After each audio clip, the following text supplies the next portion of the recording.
اللہ الرحمن الرحیم۔ سننے اور دیکھنے والے تمام احباب کو السلام علیکم۔ روزہ کو عربی میں صوم کہتے ہیں، اس کی جمع صیام ہے۔ صیام کے لغوی معنی ہے رکنا، خاموش ہونا۔ اس کے شرعی معنی ہے اذان فجر سے لے کر غروب آفتاب تک کھانے پینے اور نفسانی خواہشات سے اللہ کی رضا کے لیے رکے رہنا۔ روزہ ایک منفرد اخلاقی اور روحانی کیفیت کا نام ہے۔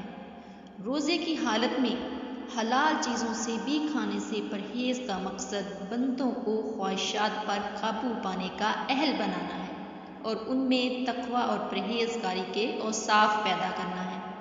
جیسا کہ سورۃ بقرہ آیت 183 میں اللہ سبحانہ تعالیٰ فرماتے ہیں، اے ایمان والو، تم پر روزے رکھنا فرض کیا گیا ہے جس طرح تم سے پہلے لوگوں پر فرض کیے گئے تھے تاکہ تم تقوی اختیار کرو۔ روزہ رکھنے سے انسان کو کردار اور شخصیت مضبوط بنانے میں مدد ملتی ہے۔ روزہ انسان کو اللہ کی ان نعمتوں کا احساس دلاتا ہے جو اللہ نے انسان کو اپنی بھوک اور پیاس مٹانے کے لیے عطا کی ہیں، اور انسان کے دل میں عنایت ربانی پر تشکر کے جذبات پیدا ہوتے ہیں۔ انسان کے وجود کے دو رخ ہوتے ہیں، ایک انسان کا جسم اور دوسرا انسان کی روح۔ انسان مسلسل اپنے جسم کی خواہشات کو پورا کرنے میں مصروف رہتا ہے، روح کی توانائی کی فکر نہیں کرتا۔ اللہ نے انسان کے جسم کی بیماریوں کو روکنے کے لیے اور روح کی توانائی کے لیے روزہ فرض کر دیا، اور یہ بات یاد رکھنے کی ہے کہ صرف بھوکا رہنا ہی روزہ نہیں، آنکھوں کا بھی روزہ ہے، کانوں کا بھی روزہ ہے، زبان کا بھی روزہ ہے، ہاتھوں کا بھی روزہ ہے، قدموں کا بھی روزہ ہے۔ آنکھوں کا روزہ یہ ہے کہ اپنی آنکھوں سے کوئی ایسی چیز نہ دیکھے جس سے اللہ سبحانہ تعالیٰ نے منع فرمایا ہے۔ کانوں کا یہ روزہ ہے کہ کانوں سے ایسی فحش گفتگو، ایسی باتیں نہ سنے جس سے اللہ نے منع فرمایا ہے۔ زبان کا بھی روزہ ہے کہ اپنی زبان کو ایسے القابات یوز نہ کرے جس سے اللہ نے منع کیا ہے۔ ہاتھوں کا روزہ یہ ہے کہ آپ کے ہاتھ اس طرف نہ جائیں جس کام کے لیے اللہ نے منع فرمایا ہے۔ اور قدموں کا بھی روزہ ہے کہ روزے کی حالت میں آپ کے قدم اس راستے کی طرف نہ چلیں جس راستے سے اللہ نے روکا ہے۔ روزہ نور ہے، روشنی ہے۔ آپ صلی اللہ علیہ وآلہ وسلم نے روزے کی فضیلت بیان کرتے ہوئے فرمایا، ہر چیز کی زکوٰۃ ہوتی ہے اور انسان کے جسم کی زکوٰۃ روزہ ہے۔ انسان روزہ رکھے گا تو جسم زکوٰۃ دے گا۔ جس طرح روزہ رکھنے سے، جس طرح زکوٰۃ دینے سے مال پاک ہو جاتا ہے، بالکل اسی طرح روزہ رکھنے سے جسم پاک ہو جاتا ہے۔ روزہ انسان کے لیے شفائے کا پیام ہے۔ فرمایا سحری کھایا کرو کیونکہ سحری کے کھانے کے اندر بھی برکت ہے۔ تو ماہ سیام اپنے دامن میں رحمتیں اور برکتیں لے کر نازل ہوتا ہے۔ اس کا پہلا حصہ رحمت ہے، درمیانی حصہ مغفرت اور آخری حصہ جہنم سے آزادی کا ہے۔ حدیث میں آتا ہے کہ اللہ سبحانہ تعالیٰ نے میری امت کو رمضان المبارک کے روزے کے حوالے سے 5 چیزیں ایسی عطا کی ہیں جو اس سے قبل کسی امت کو نصیب نہیں ہوئی۔ رمضان المبارک کے مہینے میں روزہ رکھنے والے کے معدے سے جو بو نکلتی ہے، اللہ کو وہ مشک سے زیادہ محبوب ہے۔ نمبر 2، جب ماہ سیام آتا ہے تو شیاطین کو جگڑ دیا جاتا ہے۔ نمبر 3، روزہ دار جب تک روزے میں رہتا ہے فرشتے اس کے لیے مغفرت کی دعائیں کرتے رہتے ہیں۔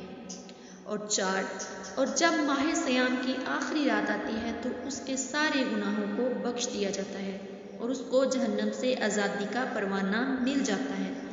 بلکہ ایک صحابی نے حضور صلی اللہ علیہ وآلہ وسلم سے عرض کیا، آقا کریم، جو جہنم سے آزادی کا پروانہ مومن کو ملتا ہے تو کیا یہ لیلۃ القدر کی رات ہے؟ تو آقا کریم صلی اللہ علیہ وآلہ وسلم نے فرمایا، نہیں، جب مزدور اپنی مزدوری مکمل کرتا ہے، جب اس کی دہاڑی پوری ہو جاتی ہے تو تب اس کو اس کا مالک کچھ دے دیتا ہے، اور جہنم سے آزادی کا پروانہ اس کی مزدوری ہے۔ اور فرمایا کہ جو لیلۃ القدر کی برکتیں ہیں اس کو حاصل ہوتی ہیں وہ اس کے علاوہ ہیں۔ اور 5ویں فضیلت جو روزہ دار کو دی گئی، تو جو حضور صلی اللہ علیہ وآلہ وسلم سے قبل امت کے لوگ روزہ رکھتے تھے ان کو یہ عطا نہیں کی گئی تھی، وہ ہے کہ جنت کو پورا ماہ مومن کے لیے آراستہ و پیراستہ کیا جاتا ہے۔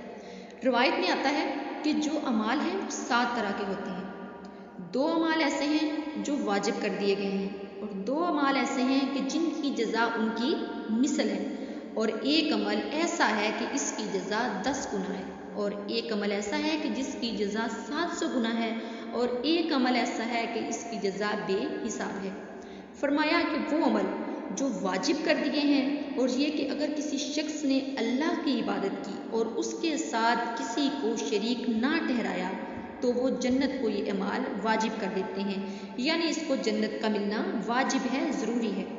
اور دوسرا وہ شخص جس نے اپنے رب کے حکم کو توڑا اور یہاں تک کہ اس نے اس کے ساتھ کسی کو شریک ٹھہرایا تو اس کے اوپر جہنم واجب ہے۔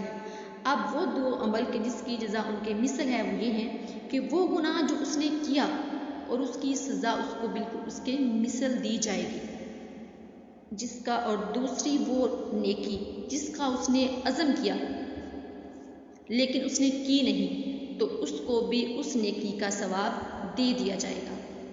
اور وہ عمل جس کے بدلے میں انسان کو 10 گنا اجر عطا کیا جائے گا، فرمایا اس سے مراد انسان کے نیک اعمال ہیں، ان کے جو بھی مومن کوئی نیک عمل کرتا ہے تو اس کو اس عمل کے 10 گنا زیادہ ثواب دیا جاتا ہے، اجر دیا جاتا ہے۔ اور چھٹا عمل ایسا کہ اس کے بدلے کے اندر اس کو 700 گنا اجر دیا جاتا ہے، اور وہ ہے راہ خدا میں اس کا صدقہ کرنا۔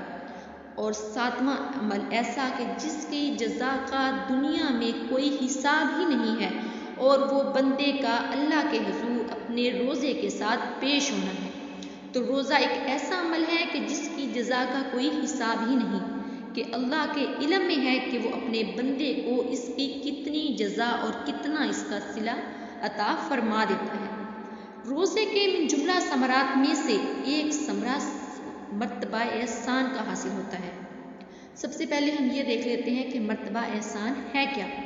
اس پر حدیث جبرائیل میں آپ کے سامنے پیش کرتی ہوں کہ جس کو امام بخاری اور دیگر ائمہ کرام نے احادیث میں ذکر کیا ہے۔ مسجد نبوی کا ماحول تھا، مدینہ شریف کی فضائیں تھیں، صحابہ کرام حضور صلی اللہ علیہ وآلہ وسلم کی صحبت میں جلوہ افراز تھے، نور بڑھ رہا تھا، اجالے اتر رہے تھے، صحابہ کے من روشنی سے مالا مال تھے۔ حضرت عمر فاروق رضی اللہ تعالیٰ عنہ فرماتے ہیں کہ ایک شخص آیا جس کی گھنی سیاہ داڑھی تھی اور اس کا سفید لباس تھا، ہم میں سے کوئی اسے جانتا بھی نہیں تھا، لیکن اپنے وجود کی تر و تازگی کی وجہ سے وہ مسافر بھی دکھائی نہیں دیتا تھا، کیونکہ اگر مسافر ہوتا تو سارے سفر اس کے بدن سے ظاہر ہوتے، لگتا تھا کہ یوں ہی کسی گلی سے نکل کے آ گیا ہے۔ چونکہ وہ وہاں کا رہنے والا نہیں تھا تو ہم میں سے کوئی اسے پہچانتا بھی نہیں تھا۔ وہ حضور صلی اللہ علیہ وآلہ وسلم کی خدمت میں آیا اور اپنے گھٹنوں کو جوڑ کر حضور کے گھٹنوں کے ساتھ ملا کر بیٹھ گیا، اور حضور علیہ السلام سے عرض کرتا ہے کہ حضور مجھے خبر دیجئے کہ ایمان کیا ہے۔ آپ صلی اللہ علیہ وآلہ وسلم نے ارشاد فرمایا کہ ایمان یہ ہے کہ تو اللہ پر ایمان لائے، اس کے رسولوں پر ایمان لائے، پچھلی کتابوں پر ایمان لائے، اچھی بری تقدیر پر ایمان لائے، فرشتوں پر ایمان لائے۔ بتایا حضور نے، تو اس نے کہا صدقتا، کہ سچ کہا آپ نے۔ کہتے ہیں کہ ہمیں بڑا تعجب ہوا کہ خود ہی سوال کرتا ہے اور خود ہی تائید کر دیتا ہے۔ پھر پوچھا اسلام کیا ہے؟ تو حضور صلی اللہ علیہ وآلہ وسلم نے فرمایا کہ تو نماز پڑھے، روزہ رکھے، حج ادا کرے، زکوٰۃ ادا کرے، ارکان اسلام اس کو بتلائے۔ کہنے لگا کہ آپ نے سچ کہا۔ اور عمر فاروق فرماتے ہیں ہمیں بڑا تعجب ہوا کہ خود ہی سوال کرتا ہے، خود ہی تائید کر رہا ہے۔ پھر اس کے اس نے سوال کیا کہ من احسان کیا ہے؟ تو آپ صلی اللہ علیہ وآلہ وسلم نے ارشاد فرمایا کہ احسان یہ ہے کہ تو اللہ کی عبادت اس طرح کرے کہ گویا تو اسے دیکھ رہا ہے، اور اگر یہ کیفیت تجھے نصیب نہیں ہوتی تو کم از کم یہ کیفیت تجھے نصیب ہو جائے کہ وہ تجھے دیکھ رہا ہے۔ تو وہ کہنے لگا ہاں آپ نے سچ کہا۔ پھر اس نے قیامت کی کچھ نشانیوں کے بارے میں سوال کیا اور وہ حضور صلی اللہ علیہ وسلم نے ان کو جواب دیا۔ جب وہ اٹھ کر چلا گیا تو حضور صلی اللہ علیہ وآلہ وسلم نے فرمایا عمر جانتے ہو یہ شخص کون ہے؟ فرمایا اللہ اور اللہ کا رسول خوب جانتا ہے۔ تو آپ صلی اللہ علیہ وآلہ وسلم نے فرمایا ھذا جبریل، یہ جبرائیل تھا۔ اور تمہیں تمہارا دین سکھانے آیا تھا۔ تو جبرائیل علیہ السلام جب امت کو دین سکھایا تو سب سے پہلے یہ بات سکھائی کہ حضور کی چوکھٹ پر بیٹھنے کا ادب کیا ہے۔